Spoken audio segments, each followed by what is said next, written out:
Morning, viewer. Welcome to our Fosak TV. Here is a breaking and most amazing news for our viewers. Yes, due to its remoteness and short summer season, Mongolia has long been a destination overlooked by travelers. But as the country moves to further open up to tourism by easing its entry conditions for international visitors and upgrading its infrastructure, 2023 might just be the best time yet to get there. Here are 10 reasons travelers should start planning their long dreamed of Mongolia visit now. With the government of Mongolia declaring 2023 through 2025 the years to visit Mongolia, citizens from an additional 34 countries can now visit the country visa free through the end of 2025. The addition of several European countries including Denmark, France, Greece, Italy, Norway, Spain and the UK as well as Australia and New Zealand now brings the total number of countries and territories on the visa exempted list to 61. After years of delay, a pandemic and several controversies, the newly built Genghis Khan International Airport finally opened in the summer of 2021.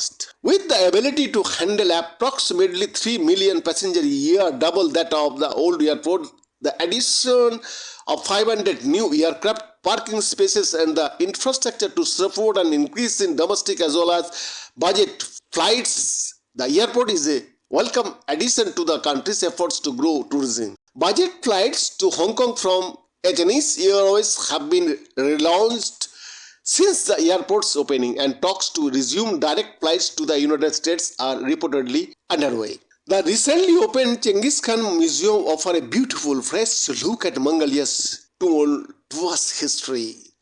With more than 10,000 artifacts spanning over 2,000 years, the museum explores the history of the Mongols and the emperor they created and eventually lost.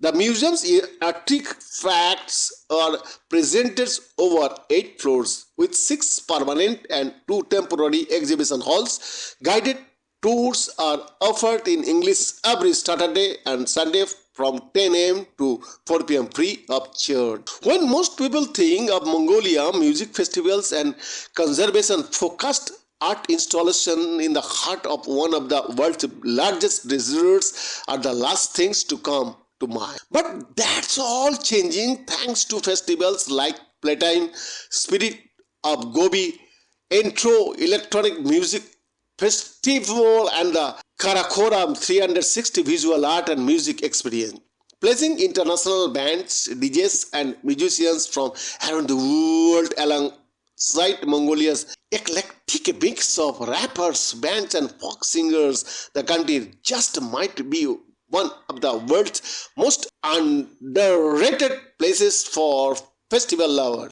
The annual Nadam event has always been a great reason to visit Mongolia, but now that the festival has just celebrated its 100 years anniversary, 2023 is as good a time as ever to attend. While the festival's origins are rooted in the days of Genghis Khan, when he used horse racing, wrestling and archery competition to keep his warriors in shape between battles, Nadam only officially became a national holiday 100 years ago. Today, the festival held in Ulaanbaatar at the National Sports Stadium has a few more bells and whistles than it did during the days of the Great Khan. A seat at July 11th opening ceremony is always one of the hardest tickets to score on town. Mountain archery is seeing a resurgence in Mongolia thanks to guys like Altal Khuang Nargul, one of the most accomplished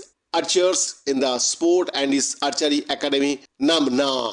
Here locals learn the fundamentals of Mongolian archery before mounting a horse and taking their newfound skills to another level. Speaking of giving life to Mongolia's most ancient tradition, the resurrection of Mongol Bashik, or the traditional Mongolian script written from top to bottom and read from left to right, has also seen a major resurgence in recent years. Pair of the release of Hasko Warren's new Nordon 901 expedition motorbike with Nordic off-road's newly announced Eagle Hunter Tour, and you have one of the fastest adventurers in Mongolia. Behind the report for Shakti TV.